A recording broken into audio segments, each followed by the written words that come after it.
the IPO is the Super Bowl, but that Super Bowl is also the end of the season. And then you're going to start the season again. That's when the work starts, right? 100%. It is. So my guest today is an old friend. His name is Jay Heller. He was head of capital markets at Nasdaq. He's the CEO today of a company called K-Lab.AI. Is there any particular trait or pattern that you've noticed that you can kind of say like, this company's going to make it? Or, is there any secret sauce? The biggest thing is the public listing, right? Big or small, it's just the beginning. And all it tells you is that you have the platform to have a shot to tell your story, a shot to change the world. Doesn't matter if you're sending rockets to space or you're a biotech company or you sell widgets.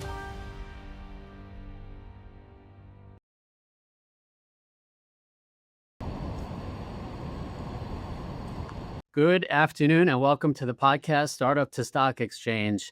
Today, all of you listeners are in for a treat. And you know what? If I'm being honest, even if nobody listens, the fact that I get to have this conversation and that I can listen to myself and these answers is going to be well worth it. But you're all invited to listen anyway. My guest today is an old friend. His name is Jay Heller. And what I think that you guys are going to find fascinating is a multi-pronged approach that we're going to be discussing. The first is, I've never had anybody with the history, the credentials that Jay brings to the table today. He was head of capital markets at Nasdaq for a very long time. I'll let him give the specifics. And so he's got this tremendous background, and I'm sure a couple of nuggets of valuable data that a lot of CEOs or aspiring IPOs wannabes will benefit from. But then on top of that, he's got a fascinating new company. And of course, once you say that it's in the AI space, that makes it even more intriguing. He's the CEO today of a company called K-Lab.AI. I'll stop talking. Jay, thank you for doing this. Thank you for joining us today. No, it's great to see you, my friend, and always a pleasure. It's like we were just saying before, two good friends, two old-time friends just having a conversation. We could take it anywhere we want, but it is a pleasure to be here today. Thank you. Thank you. And, I guess if you could, well, let's do this. Why don't you give us a snapshot of what K-Lab.AI is today, and then we'll work backwards from there. Great. So K-Lab.AI, it's a programmable payment infrastructure company, right? So we're not a true fintech. We don't move the money, but what we do is we're the processor. We're the ones that dictate how actually capital should flow.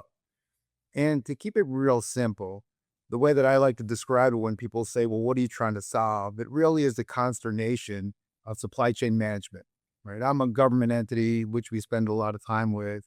You're a construction worker, you're a mom and pop, and you win the mandate to pave the roads in our municipality, And when you're done, the one thing you want to do upon completion of any job, you want to get compensated for the work in which you provided.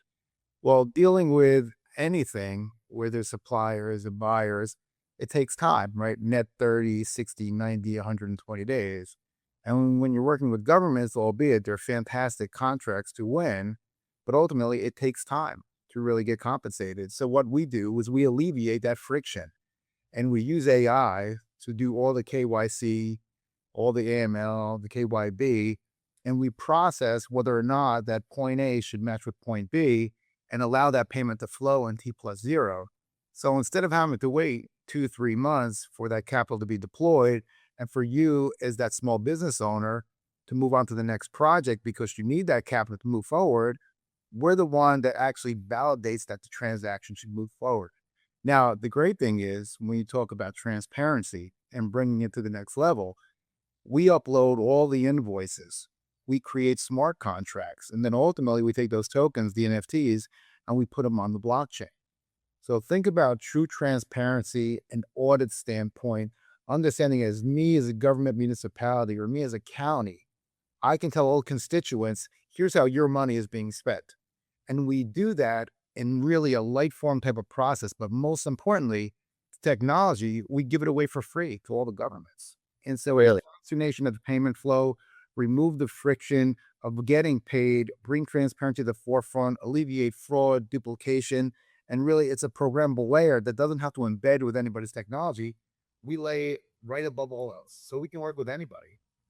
It's funny, as somebody who has probably listened to thousands of presentations and pitches over the years, you've probably, taken some of, what you've seen and flip it on its head. That was a pretty clean, straightforward, easily understandable, explanation. So, uh, I'm curious, because of the scope of what you guys are offering, do you focus strictly, in the US? Are you worldwide, international?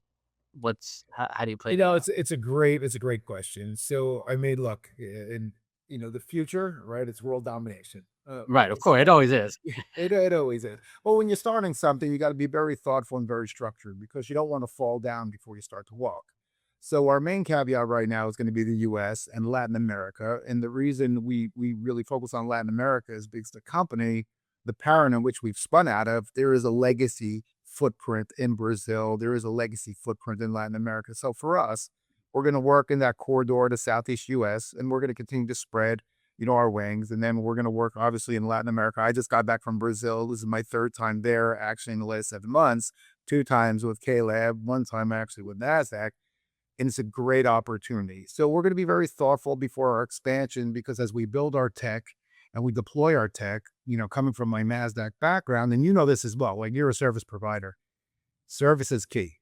If you don't service what you promise and if you don't service what you sell, then you're going to be called out. And when you falter, you kind of get put into the penalty box. So for us and for me, bringing the structure into place and making sure that we have a roadmap and a timeline and being very thoughtful about not overexpanding too fast because we don't want to overpromise and then underdeliver. So we're going to deliver on exactly which we promised. We're going to over deliver on that, provide great service, and then the expansion more towards Europe, the Middle East, into Asia. Again, the world domination, it will without question occur over a period of time. But for now, we're being very thoughtful about where we're going to operate. Okay. Well, listen, I can think of worse places to have to go 3 times than Brazil, It's right? not It could terrible. be It's not it could be terrible. Cleveland, Ohio, nothing against those guys, but, like, Brazil has gotta be a pretty great location. Um, One thing that I'm fascinated, with, and I'll ask the question, is that, and for those of you who don't know Jay, he's just, like, the nicest guy, No, and, thank you. I have to imagine you had endless opportunities when you made that decision to leave Nasdaq. People beating down your door, and to be candid, other um, exchange folks that have left their respective exchanges, who I know over the years, have like 9 out of 10 just gone into consulting to leverage that background. What was it that, out of all the opportunities you may have had, that said, "This is what I'm going to hang my hat on"? It's an interesting question. First of all, Nasdaq, it's an amazing company, and I never really envisioned myself never leaving, Nasdaq. But there are situations in life and occurrences that really take place that make you think, well, is this where I want to be forever? And the answer is, it could have been, right? I still bleed blue, as I like to say. It was just such an amazing company. I oversaw 3,000 IPOs. It's just such a family type of atmosphere. But as we all do, unfortunately, when we get a little bit older in life, we think about, is this where I want to hang my hat? And there would have been nothing wrong with it, right? There really would not have been anything wrong of riding out Nasdaq for the next 10 years. And I would have enjoyed every minute of it. But for me, I've had some starts and stops along the way. I was a trader during the dot-com era. I had my own broker dealer, which led up and unfortunately into the financial crisis. So I've blown up a few times and I've had some success as well, which I would like to say. But to get back to the roots, to kind of roll your sleeves up, to really be more nimble, to help grow a business, there was no way that I was ever going to leave for a public company, to be quite frank. And that's no disrespect to any public company out there. As you know, and you've done this so many times, uh, I would like to say, and I've been told that I've probably taken more companies public than anybody out there before. I Probably, was fortunate probably. for that. Big and small, they all matter. But to be part of that journey, right? To bring the expertise, to be nimble, to wear a lot of hats, to just work with a great consortium of people that have been building something currently and to be part of that. And then really to be anointed, as the CEO, one, it's very humbling. It's very, very humbling. And two, the biggest thing I will tell you is if not now, when? Right? Over the years, through Nasdaq, I've been presented with opportunities, and they were never the right ones. And we're an SRO, and each thing was regulated. But I've gotten to know the founder here, Paulo Fidenza, for a period of time over the years through some board members and friends, and just his gravitas, his thought process, serial entrepreneur, great guy. And we've had the time and time to meet and talk about ideas and thoughts. And then last year, we were just starting to communicate again and ultimately leading into 2026, which I can't believe we're in 2026, let alone August. Um, we spoke about, hey, come be the CEO. And I was like, nah, I don't need to be. It's over. I sit in such a great seat. Like, why would I ever want to leave? But I will tell you, there was there was a thought in the back of my head. All right. And there was a thought and an idea that, can I bring something to the table? Can I bring value if I was going to join a company? And they felt that I could. And so we Wow. do have a plan. We have a roadmap. I'm familiar with the company. I'm familiar with the people. I only want to do things with people in which I enjoy. And I've met a lot of people over the years. And I'm so thoughtful, thankful for all of that. And so, it's a humbling experience to be given that opportunity. But it's the right thing to do, and I think we got something really special that you're gonna hear a lot about in the future. It's funny you say that, you would never leave Nasdaq to, Yeah. or I shouldn't say never say never, to go to a public company. It's like the shoemakers, what do they say with the shoemakers, kids don't wear shoes? Like, Yeah. people have said to me so many times, like, whether it's vintage or V Corp or V Check or V Stock, they're like, "Oh, why don't you do an IPO, go public, do a financial services SPAC?" And I just think to myself, like, "I know better." Yeah. No, I'm joking. Obviously, I want everybody to go public because it's what we do. But I'm curious though, because you mentioned that you met so many people on 3,000 IPOs, and you know, first of all, does the Nasdaq bell ceremony ever get old? I mean, I'm there like every other week. I'm there again tomorrow at the closing bell. I don't think it ever gets old, does it? No, big and small. I mean, you have to remember, this, right? When you're thinking about your journey as a company, it's it's like wedding day, right? You get to the listing, it's the wedding day, it's a celebration. You transition from private to public, or maybe you're public already, and this is your celebration. It's a chance to really celebrate all the great work of what you've done. And most importantly, and not so much as you as an individual, but it's a team, right? It's all about the team approach. Right. You're going to win together or you're going to lose together. And I thoroughly believe in that. So if you're going to win together as a team and everybody had a say in your success, then everybody should be celebrating. Now, you can't bring, everybody, to that Right. ceremony if you got thousands of employees. Now, we're still pretty nimble. We're several hundred, but it's a milestone event, and I think that milestone event should be celebrated by all from the company That's that great. made it That's a what it great is. and that's a great way to look at it. I'm curious, and there may not be an answer, but over the years, with the diversity of companies that you've interacted with, as well as the founders, is there any particular trait or pattern that you've noticed that you can kind of say like, this company's going to make it, or well, we'll leave it at that. Is there any secret sauce that you can sort of get that sixth sense of like, these guys are going to do okay?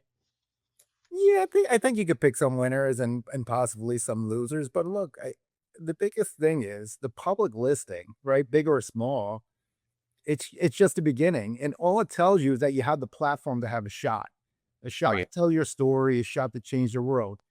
Doesn't matter if you're sending markets to space or you're a biotech company or you sell widgets. If you overpromise something and you want to deliver, I guarantee you will get punished, because private to public, it's a different world. You have investors, right? You have to report on a quarterly basis, and you're going to be held to the fire that if you do disappoint. So I think a lot of it really depends on what's your journey, where are you going, what's the roadmap, what are your short-term and long-term KPIs, whether or not you're private or public, because it doesn't matter today. Your long term is eventually going to get pulled up to your short term, and your short term is going to be in the arrears. So you have to be a forward thinker. Right. Again, private, public doesn't matter. But when you're regulated on the public side of the house and you have investors that are going to be asking you questions, and you got your quarterly results, it's a little bit more tedious. So I think, set your plan, set your map, as you said, sail out being a public company, but making sure that you're very thoughtful about how you're going to deliver everything in which you do communicate. And I would never say sandbag, right? Because hey, Right. you Right. don't want to do that. you want to be set up for success because that reset from private to public, it changes everything. And I think that's what a lot of times people forget. They don't realize that yes, the IPO is the Super Bowl, but that Super Bowl is also the end of the season. And then you're going Right. to start the season again the That's following when the work starts, right? That's those. 100%. It is. So enjoy the day, enjoy the few hours, but then you got to get back to work because ultimately, as you know it, the demand and the expectations, it's relentless and more. And how are you going to be better than the rest? How are you going to be better than your peers? How are you going to outperform? What are you doing differently? What makes you truly unique? So you have to be unique and you have to stand out. And it's not easy, but when you are successful, there's nothing better. Absolutely, absolutely. You know, a lot of the companies that we both have seen list, you know, some of them are these high flying techs that started 2, 3 years ago, and others are, you know, a 25-year overnight success story. I always joke about that. How long has K-Labs been operating? Is it a recent venture, or have they been around forever and sort of reinventing themselves? Give us a little bit of the background there. Yeah, so K-Lab, it's unique. So K-Lab, we have actually spun out of a company called Keo World, which was a true fintech, which has been around for such years. Now, as part of that fintech, what the company really wanted to do is take the tech and be a standalone company. So Keo actually took the fintech aspect of the business, they carved it out, and they did an M&A transaction with a company that was called Maha Capital, listed on Nasdaq Stockholm, believe it or not. They've now rebranded called Keo Capital. We then took the best in class tech. We took the best in class human capital, and that's where at the end of last year, K-Lab was kind of incubated. So it's really, we have the legacy, right? We have the legacy for who we are, for what we do. K-Lab or Keo, excuse me, was a non-card dedicated provider for American Express and about 1.3 billion in transactions flow through the rails. We're working up in Canada, Mexico, Latin America, of course, in the US. So for us, when you think about K-Lab, yes, we are pre-revenue, but we're not starting from scratch because we have that legacy business. We have the legacy partners already in place. And what we're doing is we're bringing that legacy business, but the new iteration where we're bringing blockchain to the forefront, using AI to really validate and do all the AML and the KYC and the KYB. That's the uniqueness, right? We're in the age of tokenization and markets trading around the clock at 23/5. And so if you can put those transparency in a token form for just contracts, be those smart contracts onto the web, or for that matter, we can do it via an API, but take those, NFTs and put them onto the blockchain from a transparency standpoint, that's the whole next iteration. So again, the consternation that I always come back to is we sit at the intersection of financial institutions and government entities. Of course, we're working with the Fortune 1000 companies as well. It's part of the whole world domination, but it really is here we are today. We're expanding our horizon. It's not a true startup because we got the human capital, we got the technology, and most importantly, we've got the right people with the vision. You know, I'm curious because you've mentioned a couple times the government contracts. Yeah. You know, I admittedly so do not have any experience with that, right? I mean, my audience over the last 25 years is always just like, you know, private company that wants to go public. But I have been told that it's a bit of a hurry up and wait. Like you've got to have a lot of patience in that sales cycle.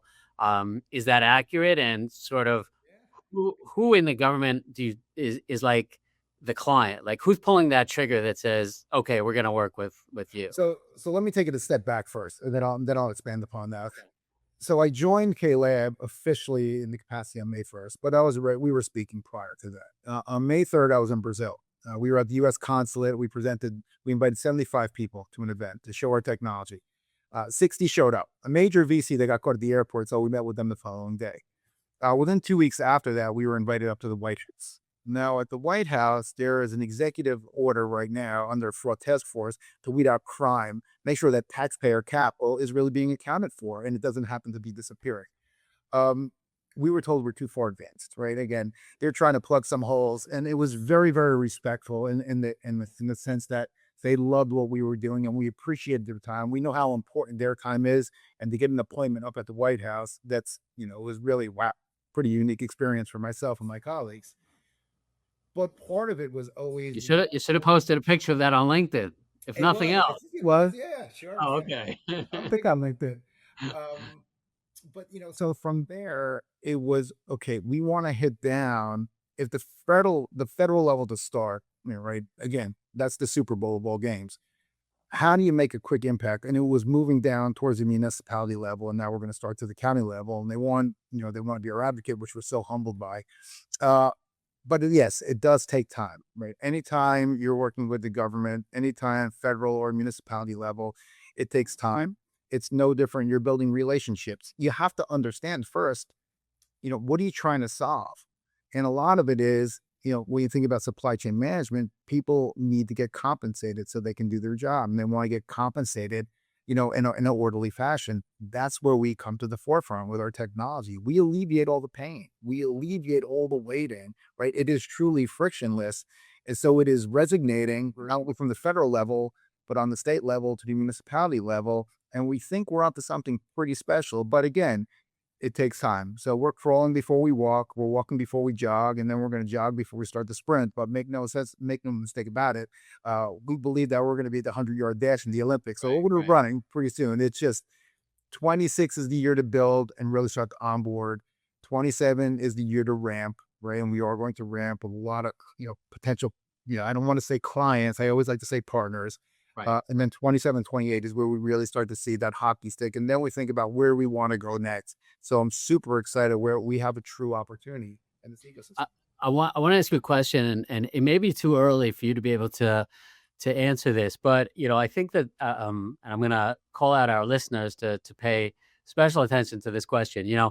As somebody like yourself, somebody like myself, I service at any given time 1,000 different public companies and CEOs, and one of the discussions that come up somewhat frequently is the following: does a biotech company have to have somebody with an MD license as the CEO? Or does a tech company have to have some guy who has spent the last 30 years in technology? Like, very often these CEOs, either they came up with the idea in their garage or basement, or they were inspired of, like, I've been in the oncology sector for 30 years and now I'm going to launch this company.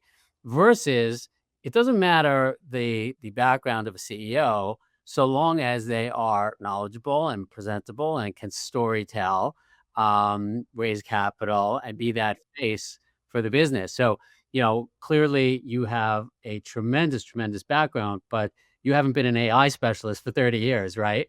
So how do you find that new role? And it sounds like you've learned a tremendous amount in a very short period of time to be able to talk the talk and the lingo already. Yeah, But how do you yeah. find that? It's a good question. So I'll tell you, the one thing, me, I am not disingenuous. I will be No, always I know that. strapped, and I'm No, just straight. This is yeah, what you get. I'm right. 53. You get what you get. You know, week one, I'm like, wow, this is really cool. Week two, week three, I'm like, what did I just do? Like, why could I ever leave Nasdaq to come and work with an AI company? And a lot of it has to do with we believe in the vision. I believe in the vision. But to your point, now I've built tech platforms before, and I'm only one person, but I was very fortunate to be in the right place at the right time. And I kind of designed the modern day IPO process, right? But I built it in PowerPoint and Excel. I had a vision and I had a thought, and I got a lot of the buy-in and really kind of collaborated with the investment banking in the legal community to say, hey, we're trying to solve pain points. Let's do it together. So I don't think it really matters what you do and what your knowledge in that sector is. Of course, it helps, and so I don't want to discount that. It does matter, but having the right people to understand what he's trying to solve, that's the first thing. Is there something that if you bring improvement to it, that it's going to make people's lives better?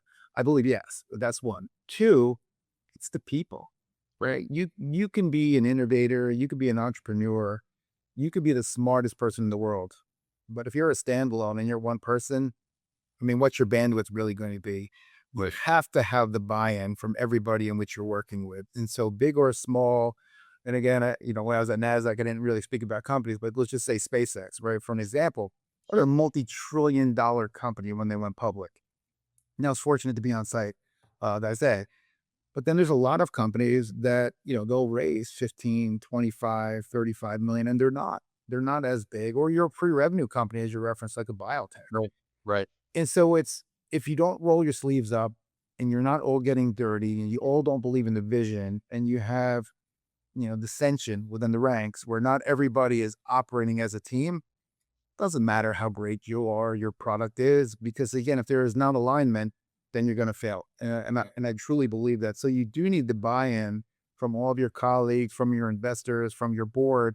There has to be a uniform thought process as to here's where we are and here's where we're going to go. And I need you to buy in, because if you don't buy in from top down and bottom up, then you're never going to get to the finish line. That's good advice. Well, Jay, I want to be, cognizant of your time, especially now that you're on the other side. You've got work to do. But um, is there anything that you can share with us that you are most excited about that's coming up in the near future? Any milestones or anything you want to share before we wrap it up about K-Labs? Yeah, no, thanks. Look, K-Lab's super, super exciting. It is great people. It is a great founder. It's an amazing board. You're going to hear a lot more about what we're doing as we're starting to really onboard some, partners, across the ecosystem. So I would say look for us now. Look for us at conferences. If you want to learn more, by all means, feel free to What's reach the out. website if anybody wants to get more Yeah, information? K-Lab.AI. And Okay. I'll tell you the most fun which I'm having right now, which is a little bit different. We're in the process. We're looking to raise capital, so we're trying to find the right partners. We're looking for those tombstones. The biggest thing that I would always say to people when they were looking to go public is, hey Jay, we're thinking about it. We're going to do an IPO. I'm like, great. Tell me who's on your cap stack. Show me your cap table. And they're like, oh, really? Sure. It's in the family. We got some mom and pops. I'm looking for strategics, not only on the business side, but on the investment side, because I do think we got something really, really special. So we're going to be out and about. We're there. We're built. We're deploying. You're going to see a big, you're going to see a big hoopla, I should say, about who the company is coming in the near term. But if you want to learn more, by all means, I'm always around, and you know that you can always reach out anytime. No, it's great, and it's funny you talk about the importance of who's on your cap table.